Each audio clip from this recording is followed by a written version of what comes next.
Welcome, everybody, to another exciting episode of HomeKit Insider. You've got me, as always, Andrew O'Hara, here with my pal, and the full-size bearded adult man who, with the help of a team of talented VFX artists and makeup artists, played the baby on Teletubbies. That was the son, Steven Robles. How you doing, man?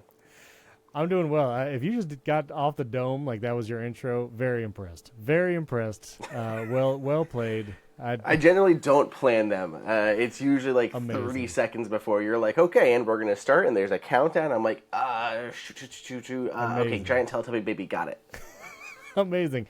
I didn't see the Teletubbies when I was a kid, but should I start now? Do you think I should just... Well, it's hard to watch when you're on the show. That's true. I did have the whole behind-the-scenes experience. But anyway, I didn't know. It's good to be back, Andrew. You did a great job, soloing and free soloing. Have you seen that movie where the guy climbs a mountain? Free solo? No. Oh, it's a good movie. Anyway, well done. I had to suffer by actually physically turning light switches on and off while I traveled. It was a fate worse than death. Not having any smart home devices. It's crazy. I forgot what it was like to turn the switch on and off. No, I'm just kidding. Just kidding. Heard you strained your finger. It was in a splint for days. Oh, my goodness. Just hitting that switch. But anyway, it's good to be back. We got some news and some exciting updates. The second beta, iOS 17, tvOS 17, came out last week as you watch and listen to this episode. Andrew has a great rundown of tvOS we're going to talk about. And also, I'd be curious to hear your thoughts on VisionOS because the developer Xcode experience is now available. And I don't know, want to get into that VR. Or AR. What do they get there? I dare you to say that around an Apple employee. Yeah, you can't say that, right? Can you say mixed reality? They don't want you to say any of that. They just want you to say... They want you to say spatial computing is what they want. It's a spatial computer, spatial computing. Don't you dare say VR. Spatial.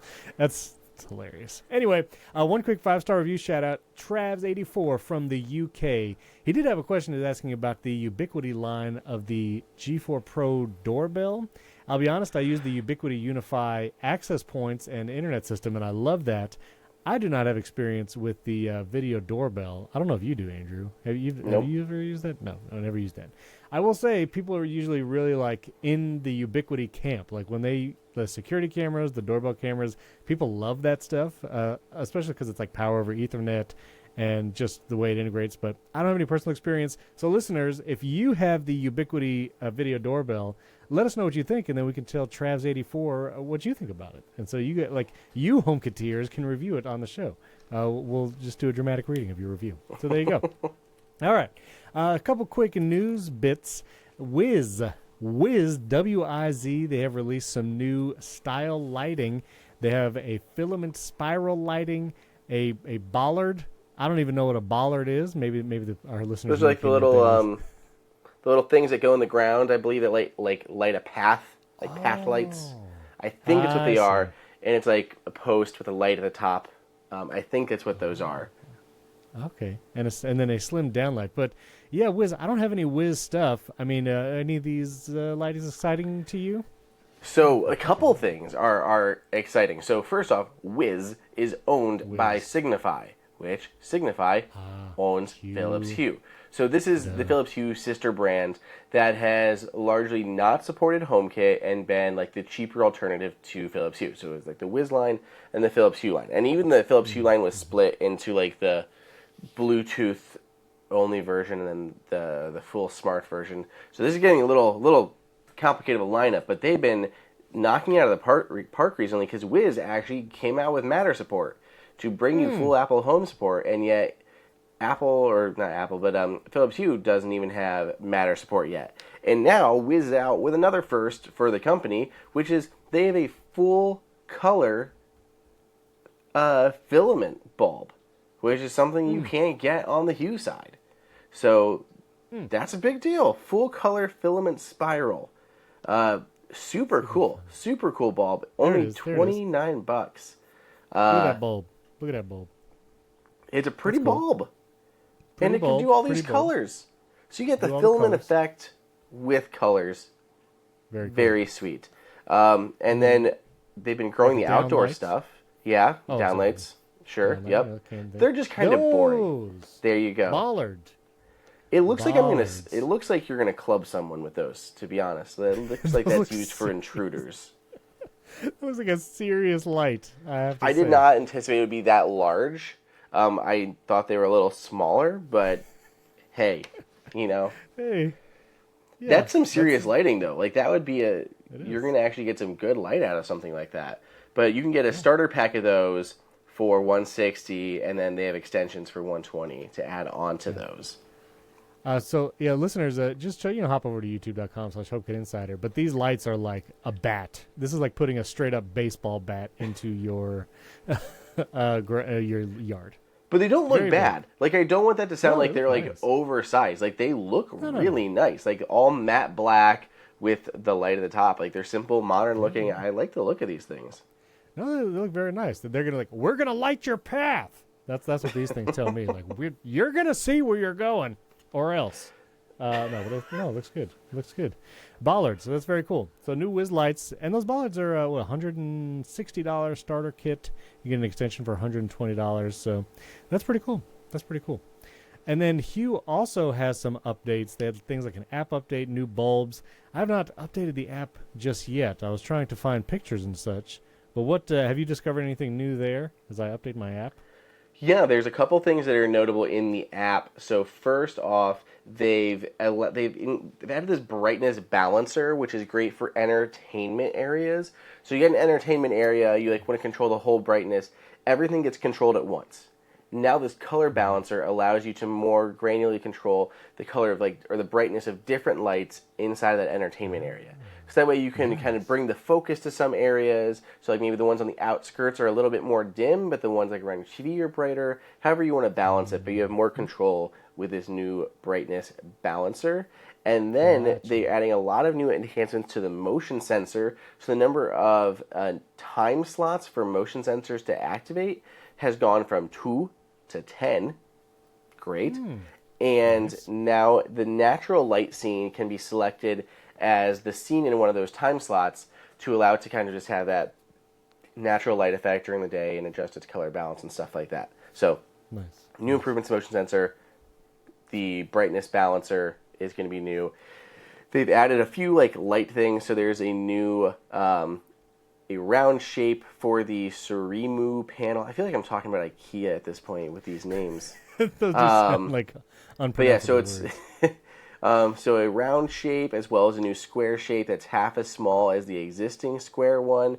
The Aurel panel is now available in a black finish in all shapes, square, rectangle, or round. And the Hue E14 luster bulb is available in millions of colors. Have you seen that E14 bulb from Hue? It's tiny. It's so cool. It's tiny E14. It's like a golf ball or a ping pong sized light bulb. So if you've got a small lamp, you can put Hue bulbs in them, which is sweet. And now it's available with all the colors. The candelabra. It's like a candelabra type bulb. There's So the base is like the E14 base or whatever, but they have the round. If you do the luster bulb, I believe it's round versus tall. Oh, I see. Okay, I'll have to find this. Yeah, there's the E14 the base, right? So that's what it screws into. So that's your candelabra style base. You usually see the taller bulbs for those, but they have a luster one that's kind of squat and round. And there it is. I found it. And they're the size of a golf ball. So very tiny little smart bulbs, and now come in colors. That's cute. Very cute. Cute bulbs. And then you could get the color version. These are the ones you're talking about, right? I think so, yes. That one right there. Lustra. E14 smart bulb. Lustra. That sounds I think it's just luster, but they're pronouncing it in European. You know how they switch the R and the E for all those ER words? They're pronouncing it in European. That's very good. That's very good. You know what, Andrew? That is an excellent segue because we actually have a brand new sponsor today that is not doesn't teach you how to speak European. It teaches you how to speak all different languages. Like, ¿le está gustando mi podcast? Do you know what I just said right there, Andrew? ¿Le está gustando mi podcast? Huh? No? Or what was the second word you said? Le está gustando mi podcast. Oh, hey, Andrew just translated. He might have learned that from Babel. Our sponsor today, new sponsor, Babel, which is how you learn new languages, and they have an amazing app, Babel. So listen, here's what you do. You can go to Babel.com, Babbel.com/HKI, and you can learn several languages. You can learn French, you can learn Italian, Polish, Dutch, or Russian, and it's easy to do. And it's not like those gamey apps where you're learning a language, but it really doesn't, you're not sure if you're learning a language or if you're just playing a game. Babel actually teaches you how to speak a new language. I'm going to show off a little bit for Andrew. Je veux que le montant le nom que j'ai dit, c'est la nuit et convent de l'over sombre. Well, she's going to translate that too. Like Andrew's going to speak 7 languages and I didn't even know.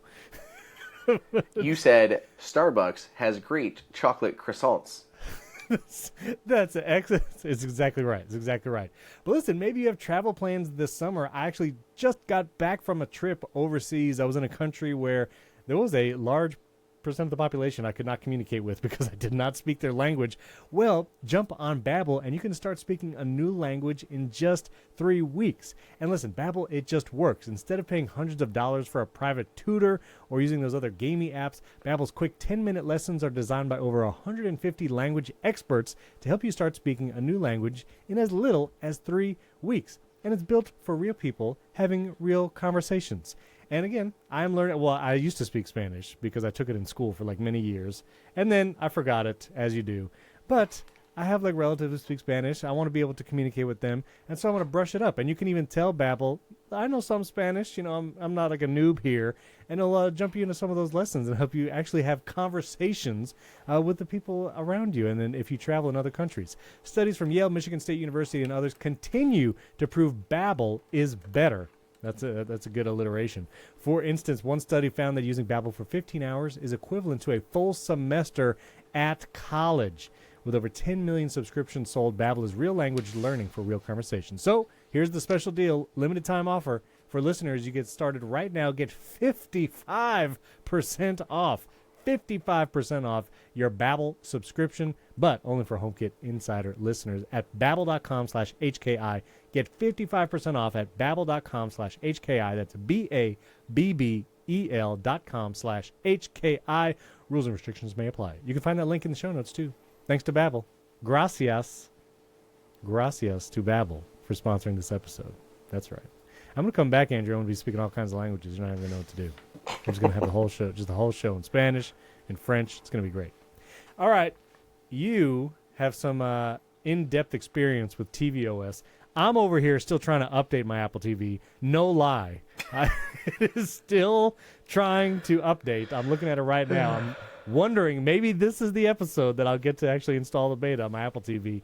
But you have a big in-depth video. It's really great. What have you found in the new tvOS 17 Beta 2?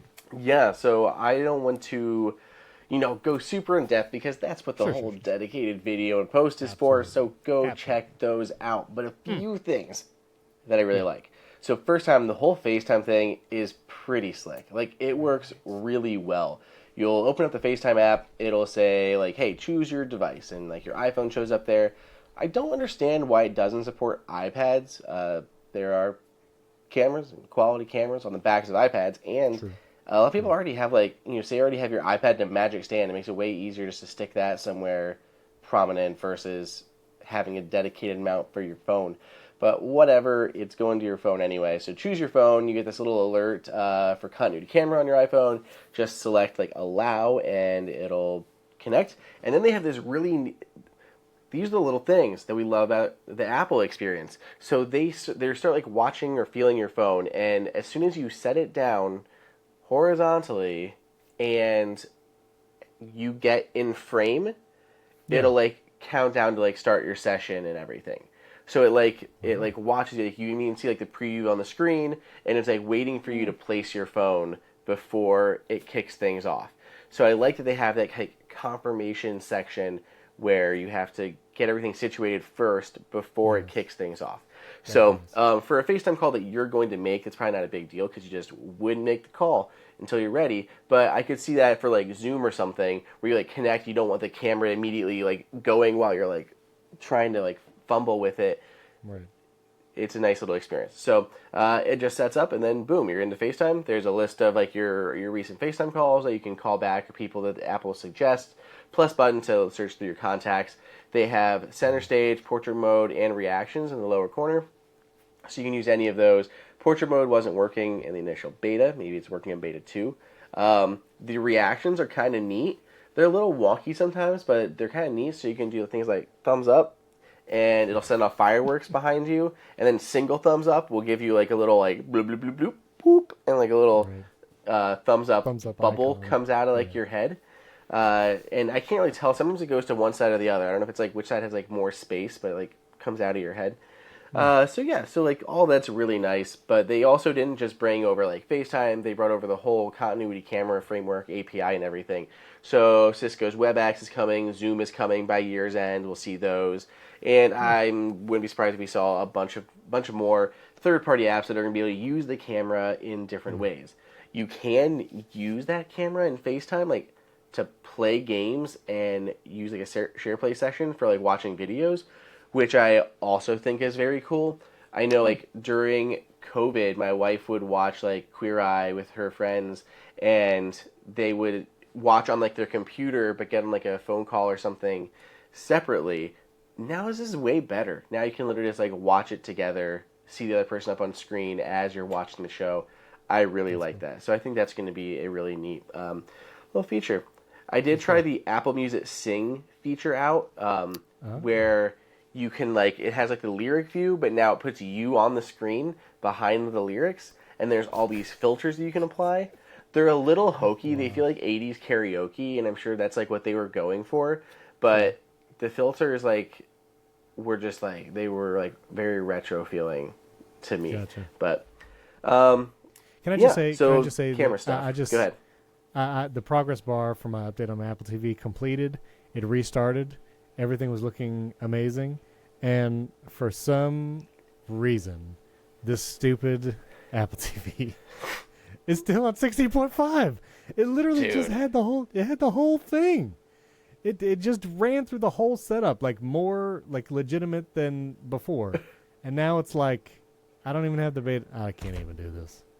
I really wanted to try that new control center because I was very excited about it. This is ridiculous. I do want to mention, though, when you were saying about FaceTime, there were some people that were like, why don't you just screen mirror? I've been doing that to FaceTime forever. Like, if you do that, it is not a good experience. Sometimes there's, like, feedback, the microphone, the TV speaker, like, it's all wonky. Like, it is not a good solution for trying to FaceTime on the TV. This kind of integrated solution is going to be way better. I could see many a conference room and like jobs and stuff doing this, because I've been in like meetings where people would like set up their laptop and like screen mirror, but then they have to like turn the speaker volume down on the computer or on the TV because it's coming out of one or the other. Like, this is going to be way better, I imagine. I know. I've been in conference rooms where like you have to get the whole table in, so they'll put the laptop at the end of the table and use the built-in camera on the laptop, like for the whole, like, so much better of an experience here. But yeah, I had similar comments on the video, like, oh, why would I want to use my phone to go up on the TV? And if you have a group at all, like, you can't hold your phone far enough away, so you're gonna have to like set your phone somewhere or pass it around. Being able just to prop it up in front of your television, jump on the call, I think is such a better solution for that. It makes it bigger. You know, people, you think of like grandparents, they're trying to like huddle around a phone screen to see their grandkid. Like, they can literally blow it up on the TV, not blow up their grandkids. They blow up the picture on the TV and have this huge image. So, yeah, anyway. Yeah. It's going to be good. And not only that, but like, that's like one application of the cameras, being able to use Zoom and WebEx or Apple Music Sing. Right. All these are other applications just using the cameras. So there's other applications for it too. I did use this, by the way, just to like throw it out there because I did a question in the video of what I was using. So this is Belkin's MagSafe monitor mount. So it folds up itty bitty tiny, but it pops open and it can like clip onto your monitor like that. Like your monitor would be here, Steven, and just clips on the top of your monitor. But this can also fold out flat, so you can use this like just sitting on your desk with your phone. So if I take my phone, I put it there. It can basically stand like a little mini tripod, and I can point that at the TV or from the TV and use this. So this is what I was using to demo this out.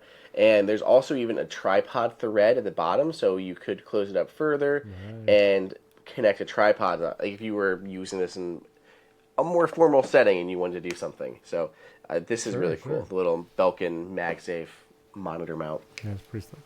Very cool. Yeah, I have one of those. So what else about tvOS? Control Center or any other cool features you were like? Yeah, so Control Center, since you mentioned that one, is really neat. Like, there's a few things I really like here. One, it's persistent. You can see at all times the Control Center, like the kind of like the dock of it, basic parts of it, at all times from like your home screen. So you can see the time that it is, the active profile. If there are AirPods connected, you can see if there's music playing. You can see if there's a continuity camera connected. Because when you leave like FaceTime, your camera can still be connected. So like if you looked at your phone, it would clearly say like you're connected to your Apple TV. But if you like didn't grab your phone, there is like a little icon up there that says you're connected, which camera it is, and turn it off and stuff like that. But you could then move literally between applications that use cameras and never have to reconnect. It like connects once to your Apple TV, and then you can move between apps, which is smart. So that's like the basic of the Control Center. Inside a Control Center, we have sleep timers. Sleep timer, Steven. I always go to bed watching TV, and sometimes I have the problem where episodes just keep running depending on the app. And I'm like, well, frick, I fell asleep, and I just watched 6 episodes of Succession, and I don't know what happened. So that's dreams of like this characters talking to you, but it's the TV in the background. Like, so that's really nice. Other little things like we got VPN support. We have automatically switching of profiles when you use the iPhone app to wake your Apple TV. It'll automatically sign you in. There's screensavers for Monument Valley and California's Redwoods. You can also use curated memories from your Photos app, which works with your personal, shared, or both libraries. They have all this new support for like if you're using like the 2nd-gen HomePod with your Apple TV. There's a new feature called Enhanced Dialogue, and I really want this, where it basically boosts the dialogue for you. I still have problems. I feel like the bass is just still too much sometimes on HomePods, and I don't get the great dialogue. That's the biggest criticism I have when using HomePods with my Apple TV as the dedicated speakers, is we really have to crank the volume sometimes to understand the dialogue. It happened all the time during watching Ted Lasso, but I'm using HomePod minis. So it won't work. It's only going to work with the 2nd-gen HomePod, but this new enhanced dialogue feature. There's Dolby Vision 8.1 support. So this is 8.1 is the same quality as other versions of Dolby Vision, this new 8.1 profile, but it has fallback to HDR10 instead of just SDR. So like your TV doesn't support Dolby Vision, and before it could just fall back to SDR then. You'd like lose everything. Now it'll fall back to HDR10, so you're still getting a really good visual experience. And then Apple Fitness, some cool workout things here. I really like these. You can create custom workout plans, and you build them on your iPhone. You can choose like day of the week, trainer, music type, workout types, all of these things, duration, and then you'll build a plan for however long that you're going to do that plan, and then it tries to keep you in check. You get alerts, hey, it's still time to complete your plan for the day. It'll prop them up. You can put different workouts into stacks, which is separate from your workout plans. So before, like my wife she would do a workout, then she's like, okay, I got to find a cool down to do. Okay, we'll do cool down with Bakari. And then she'd pull that one up and she'd do that one. She's like, okay, I'm going to do a yoga. Find a yoga. I don't want that trainer. No, do like a 10-minute one. That's what happens. Yeah, so now you can just choose, like, I'm going to do a hit, followed by a yoga, followed by a cool down, put them into a stack, and then they'll play back to back to back, which is really cool and just keeps you in, like, that workout mode. But yeah, those are the biggest things. This is a huge update for tvOS, man. Like, this is the biggest we've had in years. This is pretty cool. That's cool. That's exciting. Yeah, the Fitness Plus thing, I know my wife uses like I think it's Beachbody or whatever, and she just likes the ability to, turn it on and know what workout she's doing that day and just to roll with it. And so I think this whole like being able to schedule it, and then once it's scheduled, you don't have to think about it. That's a huge plus. And the be able to log in with your profile when you wake it from the Apple TV remote. Okay. Man, do you use the profiles, Stephen? Ish. I don't. But we do have a TV in the main area where sometimes someone will wake it up and go to their profile because it's like logged into like their Hulu or whatever. Yeah. And so, not often, but it does occur. So a couple things. First, we had talked about this before about how like third-party applications don't switch profiles based on your profile. Right. I thought that was a limitation of tvOS. It's not. That's a full-blown API. And I actually was talking to Sigmund Judge, who runs Screen Times. If you follow like screentimes.net, it's like a lot of Apple TV content. I was talking to him at DubDub, and he's like, oh no, there's applications that support it. Like, it's a full-on thing that they can do. All of the major players have just chosen not to support profiles on Apple TV. I know it. Dirty. So that's really annoying. But there are a couple really random ones that do, and then they can customize that content based on who's logged in. More should support that. But the second thing is, I almost don't want them for some things. Because, like, when you're watching, like, say it's Hulu or Apple TV, whose profile do you watch, like, when you're watching, like, a shared show? Mine, the main one. Okay, so you're the main one in your house, huh, Steven? Yeah, sorry. I'm just saying, like, that, like, you have, like, those shows that are, like, the both of you shows. And then there's ones that are, like, your shows, and then ones that are, like, your partner's shows. And then there's, like, children's shows. Right. So, it just, I don't know where, like, shared shows would essentially live. And I get that. That gets confusing to me. I still don't know. I'm going to have to figure this out. You probably figured this out already, Steven, because you already have youngins. But, like, when, like, I don't want my, feed populated by all sorts of childish randomness. So, like, they have to have, like, their own profile, but, like, how young you create their own profile and all that kind of stuff to separate it out. And then half the time it's still not going to matter anyway because nothing uses the profiles. So... it's been annoying. I do spend some time, like, removing things from the up next queue because my kids watched, like, Homeward Bound or whatever, and it's like, I don't want this in my up next. Why are there 15 Airbud sequels? And then you realize that you are 10 episodes behind on Bear. Like, you don't want things to get buried. It is a little... It's annoying. It's annoying. So, yeah, there's no good solution to that except manually... And then, like, my up next queue is, like, 3 miles long, just from years of, like, starting things and not. And I wish there was, like, a clear all option, like the clear all notifications. I wish there was just, like, clear all, just to empty the up next queue, give it an enema, like, just totally empty it out. Sorry if that was triggering for anybody. And then let me start from scratch. Like, let me just start from scratch. I'll find the shows. I know the ones that I'm currently watching. I'm watching Silo. Maybe I'm watching something on Max. But let me just start from scratch because there's way too many things in there where I started, like, a random episode of Prehistoric World 3 years ago and I never finished it and I don't want, like, I don't know. Just give me a clear all option. So, but anyway, that's exciting tvOS updates. I'm trying to update mine one more time. Here, I'll give you.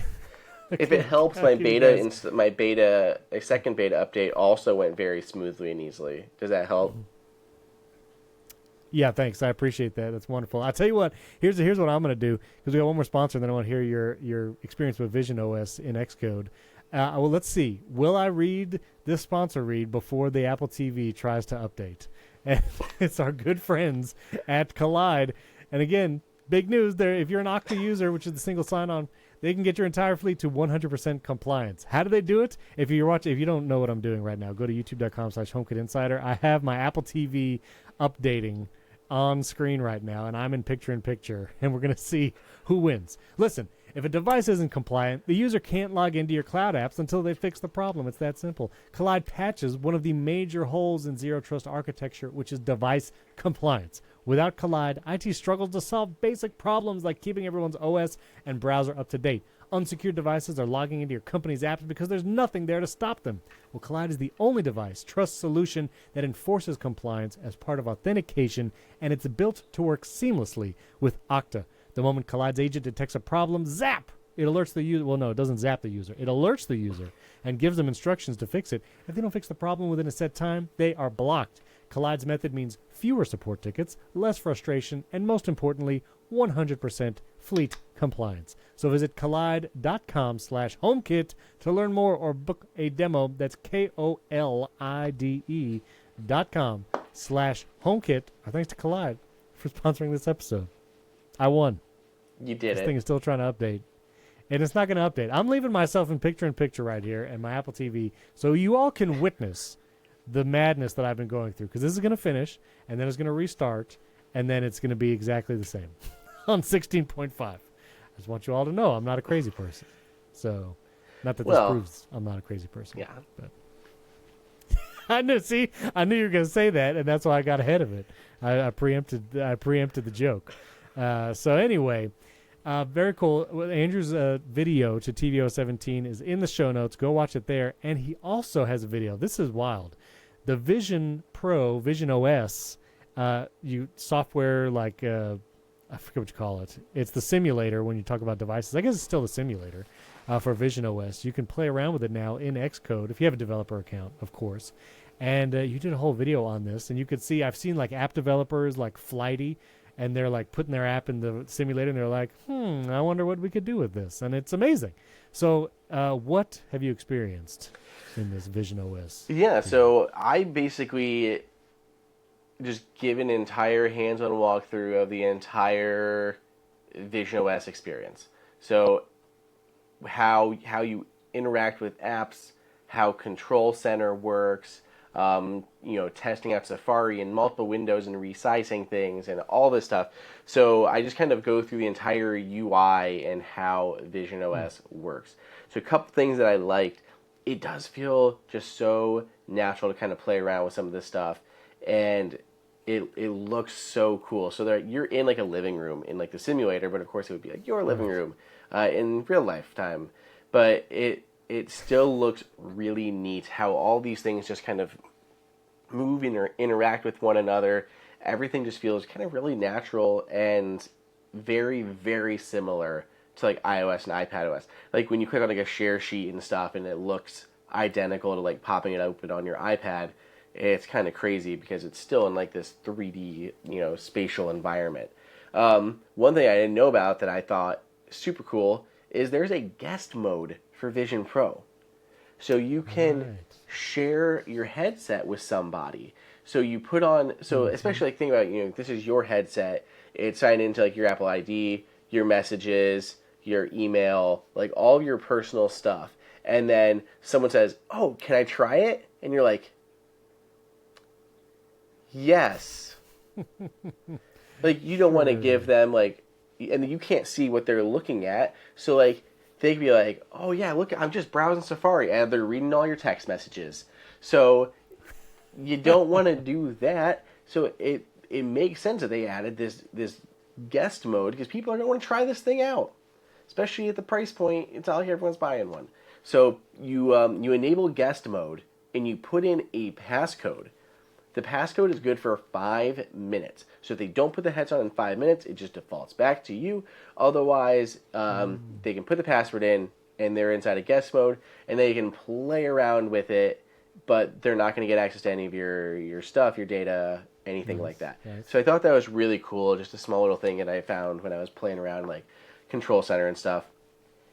In the simulator, I hate the Control Center experience because there's... I've heard about this.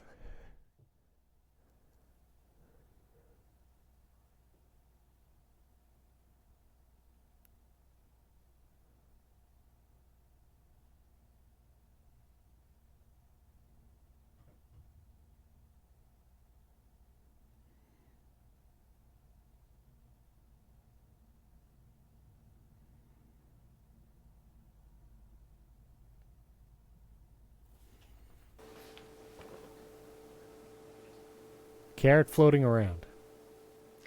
Carrots floating around.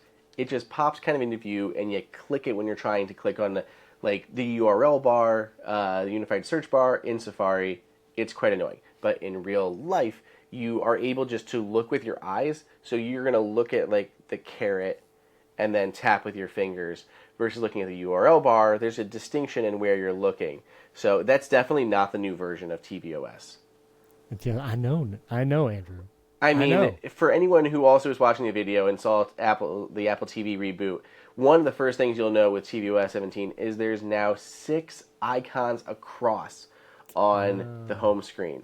So I can tell you right now, with 5 icons, that is not tvOS 17. Listen, I know. It didn't work, Steven. Every time. I've done this like 8 times, and I've restarted it.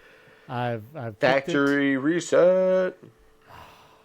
I guess. I mean, I don't know if you could try to sign out with your Apple ID and back in or something. I don't know, but it sounds like you're in forced reset territory.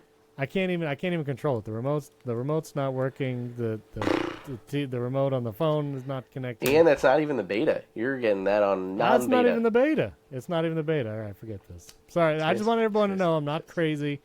Not crazy. Okay. It's a little bit crazy. Maybe a little bit crazy. But anyway, yeah. So Control Center. So Control Center is very nice. Guest mode, cool.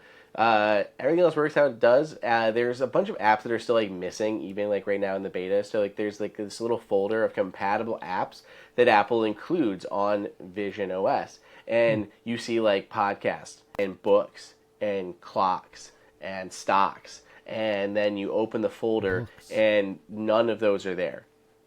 Now there is access to like shortcuts, which is kind of cool. Like they've already built in shortcuts to Vision Pro, so that's pretty sweet. I'm wondering what, actions and stuff you can tie that to.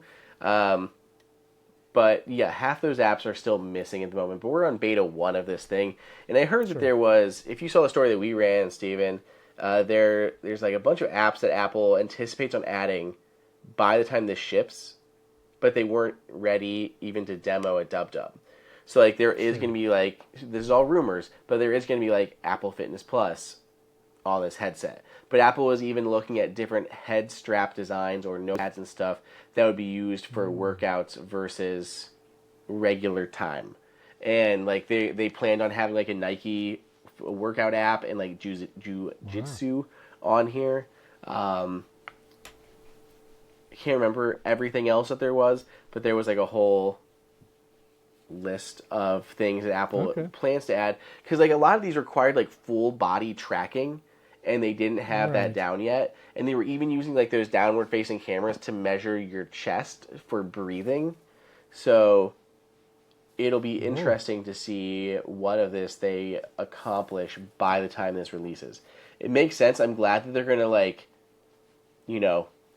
over deliver what they promised on.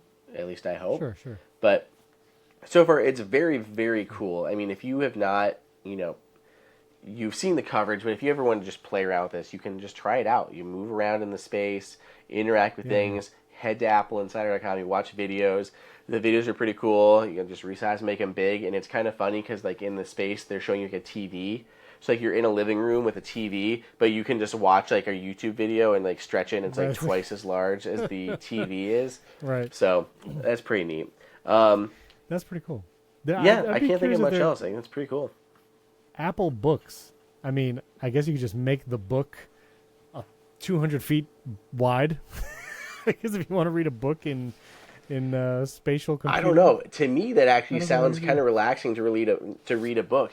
You just relax there. You can kind of see the room. You could escape to whatever environment. There's like a dozen different environments you can choose from that kind of like cover your world, and it feels like you're there. That's true. But you're just laying on a beach somewhere, reading your I don't know what you read, some sort of saucy romance novel, I assume. So there's Steven, you're on a beach, you're reading some sort of romance novel, and Animorphs is what I still read. You can just lay there and then just tap your fingers to move to the page. Like you don't got to lift your arms and like swipe, and you don't got to hold your iPad. So much you work. can just like relax. And I'm just saying. Just relax. You're relaxing and reading a book. I can see it. That's funny. Well, check out Andrew's video. The link is in the show notes. I will continue my saga whether or not I can update this Apple TV ever. Real quick, we had listener Christopher from, this was Sweden. He comes all the way from Sweden. He got to the Maris Smart Outdoor Plug, the one with 2 outlets. He says it's been great. super reliable. He's had great experience with it. Sent us a little picture of his exterior where he's using that outlet thing, and so very cool. So 2 thumbs up. You can get it over there in the EU, and it's the Maris Smart Outdoor Plug. The one thing I'll just mention quickly too. Oh yeah, go ahead. Oh, this might be what you were going to say, but compared to some of them, these are independently controlled outlets, so you can control like one or the other. There are some that have, I think it might be like iDevices. There's 2 outlets, but they're controlled as a single one. So it's like both are on or both are off. So I like that you have this independent control of one or the other or both. Yes. Isn't the Eve power strip like that too? You control each individual. Well, yeah, but that's like outlets? yeah. I mean, that's essentially a surge protector. So yeah, there's the 3 independently controllable.